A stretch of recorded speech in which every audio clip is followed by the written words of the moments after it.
What's up, heathens? How y'all doing? I'm the Godless engineer, and I critically analyze apologist claims to give you the best arguments and information so that you can stand up and use your voice. Today's video is a clip from The Line. If you want to catch me on The Line, I'm on there once a month to host Skept Talk. The Line also has a number of other shows that you might be interested in. So after you watch this clip today, why don't you go on over there, subscribe, and be sure to catch the next show.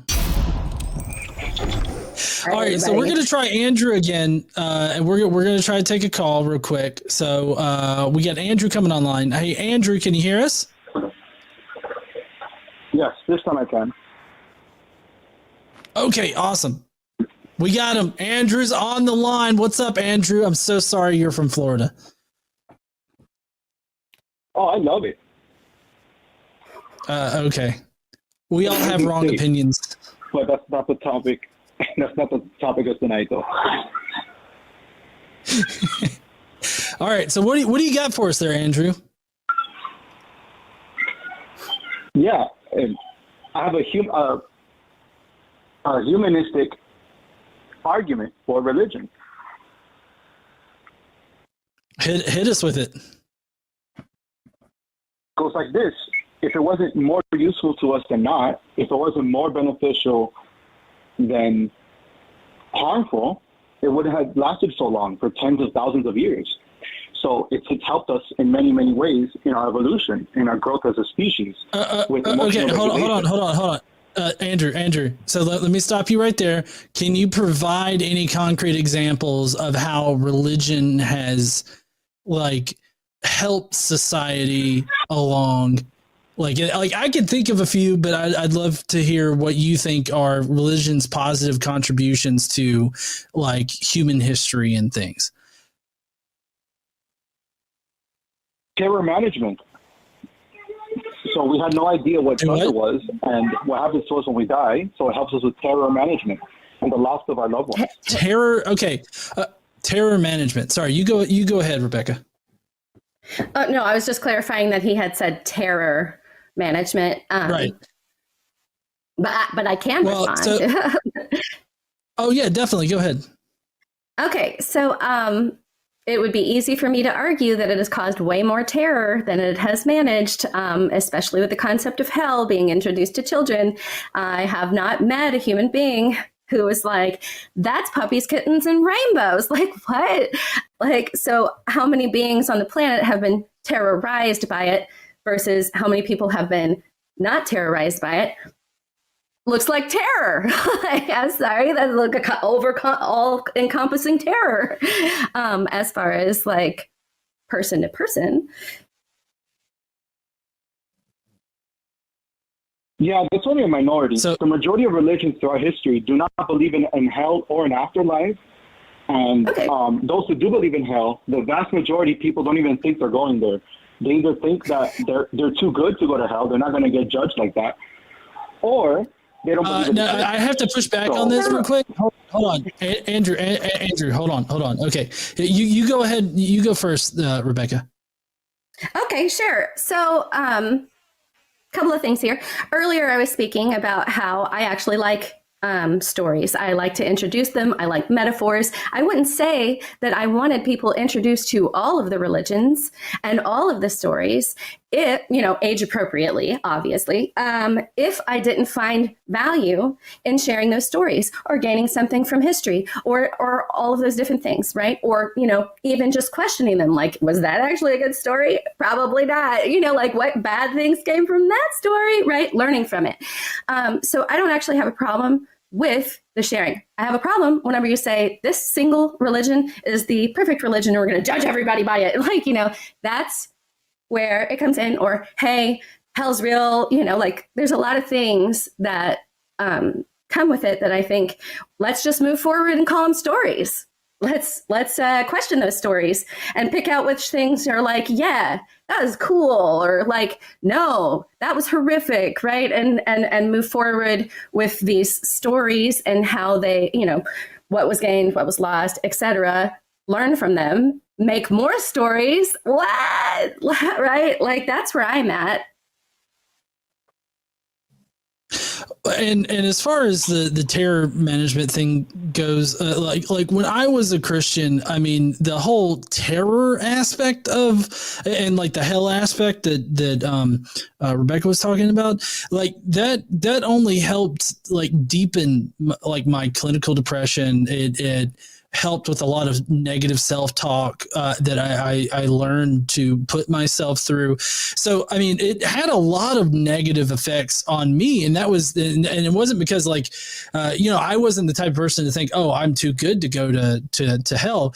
I thought literally everything I did that I perceived to be like, I guess against God's will or not what God wanted, I thought I was literally going to get sent to hell for it.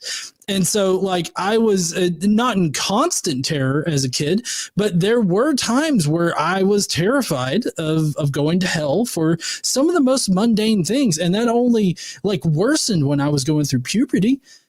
So, I mean, I feel like this whole terror management thing doesn't make a lot of sense. And another way that it doesn't make sense is that one of the crucial aspects to like a survival instinct, especially when we look at, how organisms survive and everything so that they can procreate and just live in general, is like a reasonable sense of like death. If your religion removes that terror or manages that terror of death, making death not so bad, how is that advantageous?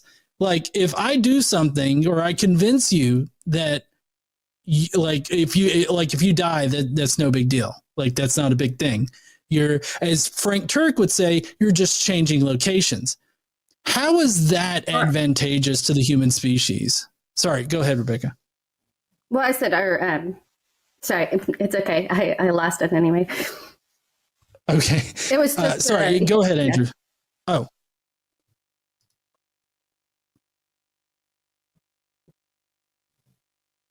Andrew? My turn? Yeah, go for it. Hello? Oh, okay. Yeah, it comes with baggage. And I agree, religion can be very toxic. It comes with baggage. That's just the worst element, like the radicalism and fundamentalism. But most religious people are not radical nor fundamentalist because religion adapts and progresses with modern times. It's constantly getting better. The stories are getting better. It always modernizes and becomes more liberal as humanity progresses. Like, ask any Catholic if they believe unbaptized babies go to hell, and the vast majority of priests will say no.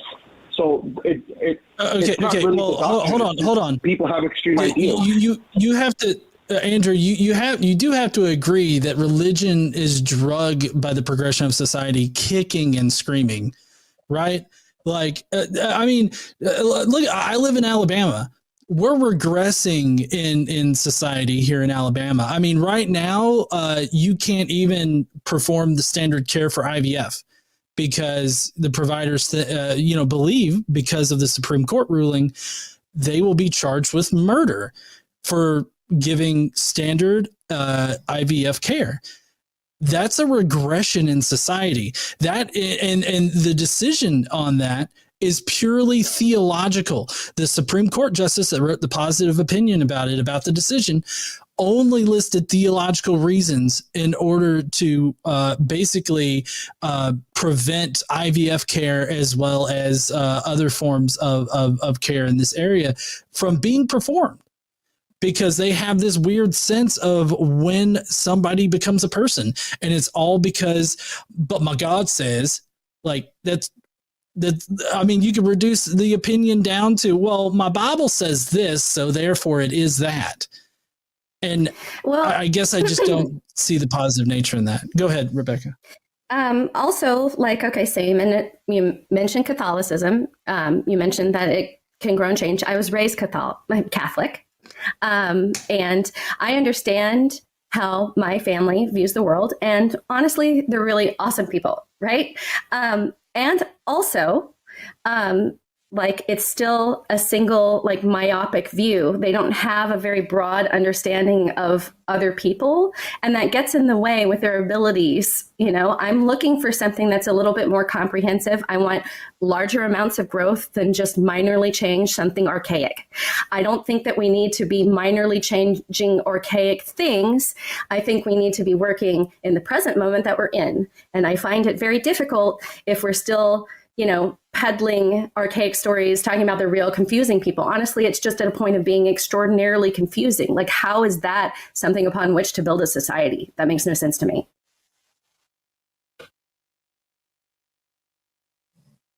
Okay. There are some good points there. I guess we start with the first one, that court case about the IVF.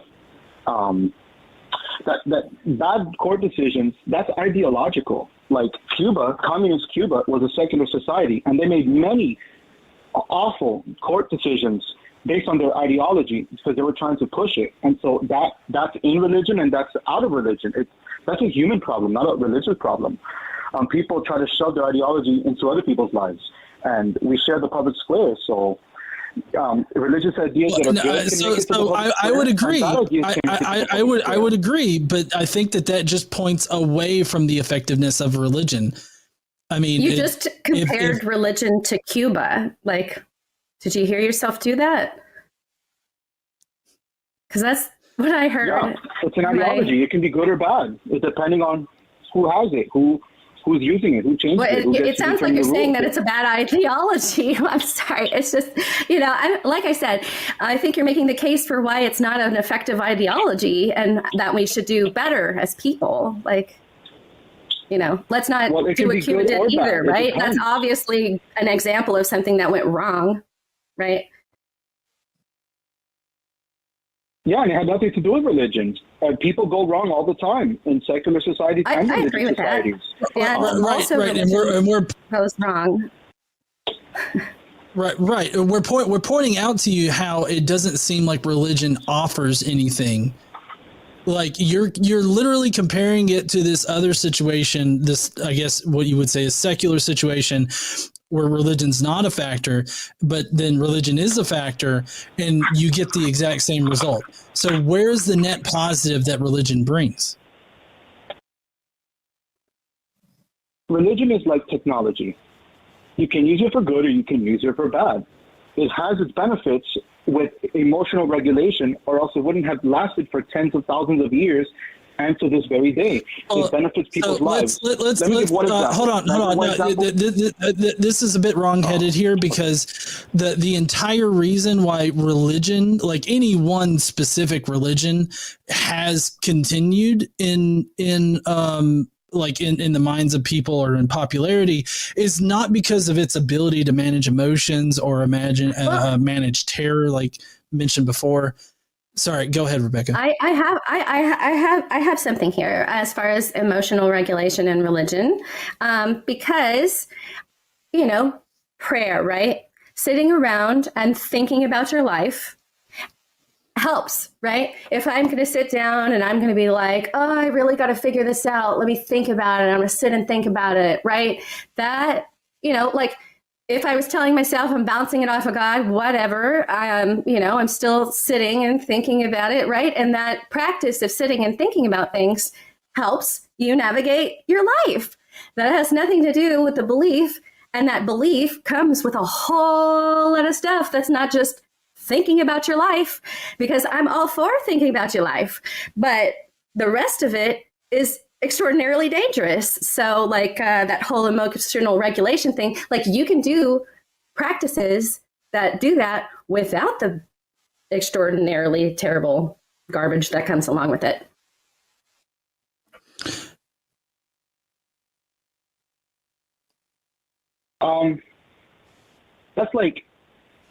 That's like saying public school is bad because it comes with a bunch of garbage and baggage. Because there's bad teachers, there's what garbage and baggage rampant among these schools. There's a bunch of teachers who have opportunities to engage in sexual relations with children, and so you're not going to throw away public education and say, "Oh, this is bad." Do you really want to go that route? Do you want to go that route? Because again, you're showing how religion does not offer anything.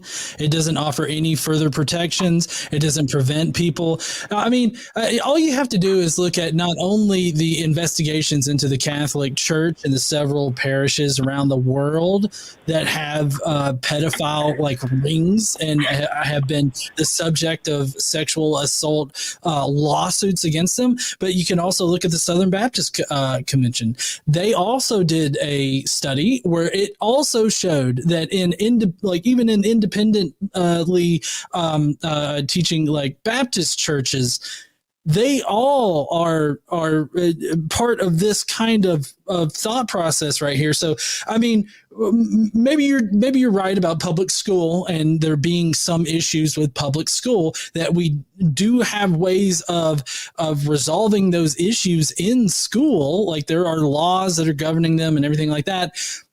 Religion also has those problems too. So you're still not actually being able to distinguish what's the net positive here, other than like in religion, I guess, you can more easily hide pedophiles. You can more easily hide sexual assault.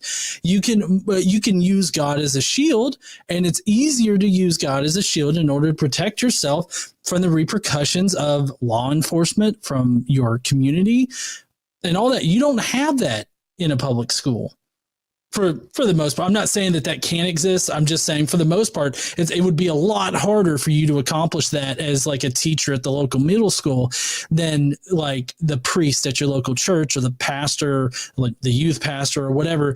You would have a much easier time in church, like hiding your pedophilic activities than, at a public school.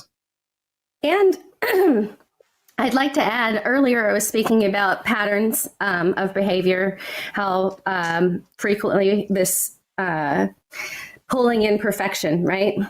You're more likely to have people who struggle with both trying to control things and perfection in these environments where you're saying there's just one religion, right? And so you're going to have a higher incidence of, issues with like, because you're seeking out and pulling in these people who are attracted to that type of pattern, right? And so it makes the place more dangerous necessarily.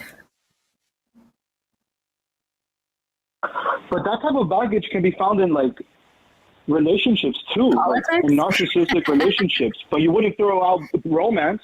You wouldn't say, oh, romance is bad because it has all this baggage of emotions, and people can get attracted too much to someone and they'll think they're perfect. We still believe in romance, and we still believe in public education. So we have all these human institutions that we still use for our benefit, but you're not making a case religion. For religion. Like you keep not making a case. Like, am I missing that, John? Like, because no, you're right on the money here. Well, you're not distinguishing religion as being a better. Well, no, you started off by saying that you can make a case that religion offers some kind of net positive or something, that is positive for society or for people in general. But it seems like you keep bringing up examples and you keep making arguments that show that religion offers nothing like that would add to, like, you're not making a positive case that religion is better for us. You're making the case that religion is no different than nothing at all, or not nothing at all, but more secular ways of resolving whatever these issues are. You're just showing that, oh, this is no different than these other methods. Okay, let me try to make a case then, instead of just responding to the rebuttals. I'll do my best. Stephen Asma, he's an agnostic. He wrote a book, Why We Need Religion. And he gives the case that psychologically, it helps people regulate the limbic system better than anything else. And from my experience, I was a prison chaplain for about 5 years, and I gave these prisoners such a comfort, such a relief in their tragedy. Like, many of them were facing the death penalty. And only religion could do that for them. Nothing could do that to them. Their families weren't visiting them. And they just have a sense of peace because I was coming in and bringing God and the Bible to them. And so it does certain things that nothing can in terms of funerals, baptisms, weddings, and people facing severe tragedy. Someone's about to face the death penalty. What do you tell them? Oh, nothing's going to happen, okay? Or you give them comfort through whatever faith background they have. And so it does certain psychological things that nothing else can. That's my main argument. So I covered this earlier when I was talking about when my house was destroyed by a tornado. People came in and they were pushing their beliefs on me, right? And so, like I said before, whenever you're helping somebody, you don't take that opportunity to try to sell your message. You ask them what they need. Now, let's say they're a believer and that's what they need. You give them that. But you don't push that on everybody. Like the results he's getting were based on he was meeting them where they were at, right? That's not push everything on everybody around you. That's not like the message is good for everyone. It's that message was good for that person, right? And so you have to figure out what's that person, who's that person, what are their needs, and then meet them where they're at, right? Especially in times of trauma. And so this person was making a case for meeting people where they were at, and that's where those people, whoever it was that were his sample, were at, and that doesn't apply broadly. Like, okay, so yeah, I'm cool with meeting people where they're at. That's a big part of how I interact with in the entire world. Well, and I would also say, and I think teaching that too is important, right? Teaching people to meet people where they're at. I didn't push one. Oh, right. I never pushed one religion. That's against my training as a chaplain. You just offer them support with the help of religion or the lack of religion. That's what chaplains do. They're specialists in religion. So I'm kind of curious. I'm kind of curious here. How did you not push a certain religion, but you guided them like with God? And you said the Bible, right? Like you specifically said, I brought the Bible in. Yeah, the Bible contains multiple different beliefs, contradictory even. It's just people chose but you understand. No, hold on. You I can't let you go on this. You said that you don't push a specific religion, but then you bring up the Bible. That is pushing a specific religion, is it not? Like you're pushing a specific belief. No, it's just a tool. It's just a tool to help people. Of one religion that teaches that you have to believe in that religion's God. Like I agree. It is a tool to use, but it's only a tool to use to tell people to believe in my God or you're going to burn in hell forever. Like that's what the Bible says. I think one of my problems with it is that, if you want to use it as a tool, cool, and use other tools, right, that are not from just the one single background, especially whenever you're, interacting with the general public, right, to just focus in on this one book from this one group seems like it's not effective in coping with living on this planet with all of the people who are on it. I'm fine with somebody who's using the Bible and says like, here's a passage and this is what I got out of it. And that helps me in my daily life. That sounds cool. I'm like, cool. Like, that's cool. You got some book. It's got like a phrase in it. That was cool. That book is problematic on a lot of levels, but okay, you got something out of that phrase and you can share that phrase and that helps other people because you know that phrase. What happens whenever you learn a lot of phrases? Like what happens whenever you pull in all these other religions, all these other phrases and see what happens? What if you pull in things that are scientific and all this other stuff and then see what happens? I just think that it's a more broad ability to assist people if you have a broader scope that isn't so extraordinarily narrow with a perfection, component to it of like, this is the book, right? And so I'm cool with like people liking Bible phrases or whatever. Sorry, go ahead. Sorry for interrupting. That's okay. It's not as dogmatic as you guys are making it sound. Like there's different beliefs of the afterlife within the Bible. Some books say that nothing happens. Some books say it's heaven. Some books say it's the place of the dead. Like there's different beliefs in the Bible. How many gods are in the Bible? It doesn't support one religion.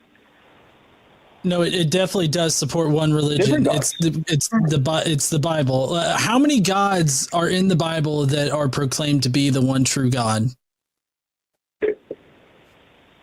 At least dozens. No. There's in the Bible there. Can you name them and tell us some stories? I want to be educated at this point. Can you tell me about those? I want to know. That sounds exciting. Well, Yahweh's the war god of ancient Israel. That's very different than the God of the New Testament. It's very different than Asherah, the other gods that are mentioned. It's very different than the gods of Elijah, and very different than the gods of the Pharaoh and the gods of the Romans. It's so you're polytheistic. The idols that Paul mentions. Yeah. No, I'm sorry. I guess we do. With the topic. No, well, Andrew. Well, yes, I got off course because, I mean, you're just, I don't want to say that you're lying about the Bible, but the way that you're twisting the Bible is just not accurate to what's literally in the book. And I can't move past that. But also, we've been on the call for about 20 minutes now. Like a show of hands from Christians, like show of hands from Christians. How many gods are in the Bible? Like, that's interesting. Well, so there is a bit of a nuanced difference here because in the Old Testament, it does mention that there are other gods like Baal, Molech, and all these other gods. But what I was specifically asking was how many gods in the Bible espouse to be the one true God that is the God to be worshipped is kind of what I was getting at. So I don't know if maybe I didn't communicate clearly. Is that what you understand, Andrew, that I was asking was which God in the Bible is the one true ultimate God that you should worship? Oh, I see what you're saying. Yeah, for the most part, most of them point to one, their interpretation of that one God. But I guess to clarify that, they all view him differently. They have very different ideas of what that one ultimate God is. So I think it's still as diverse as polytheism. I think that's very well supported by the research into the Bible. I think that you can cherry pick different aspects of the God in the Bible. Go ahead. You're still talking about one religion, even if you're talking about the many gods that are in the Bible. What about the many gods that are in all of the other religions and cultural backgrounds that you aren't like learning about, and you're focused in on this single book? Like, you haven't gotten past the whole part about the single culture, single book, right? And training yourself in multiple cultural backgrounds. It wasn't written in a single culture. There were various cultures that adopted it throughout. And in the New Testament, it's a combination of Greek and paganism. An entire culture uses. It is one book that an entire culture uses to define their culture. And you're aware of that. So, like, are you not aware of that? Because there's one book. It's the book used to define an entire culture on this planet. And I'm saying, learn other cultures, learn other books, use those two. That'll help you communicate with humans. Okay, that's what I'm saying. I agree with that. I agree with that. Yeah. Slay. Absolutely. All right. Well, maybe we can end on that positive note of us agreeing on something. Andrew, I really appreciate you calling in. We do have plenty of other callers to get to, so I can't wait to talk to you again next time. All right. It was a pleasure. Have a good night, both of you. Yeah, you too. See you later, Andrew. What's up, Heathen? Thank you so much for checking out this clip from The Line. If you enjoyed this clip today, you can get more of it by subscribing to The Line. So hit up those links in the description. So hit up those links in the description so you can catch me the next time I host Skep Talk. I don't know, was that 20 seconds? Here's some filler shit for, to fill out the 20 seconds. I don't know. Go fuck yourself, Jimmy.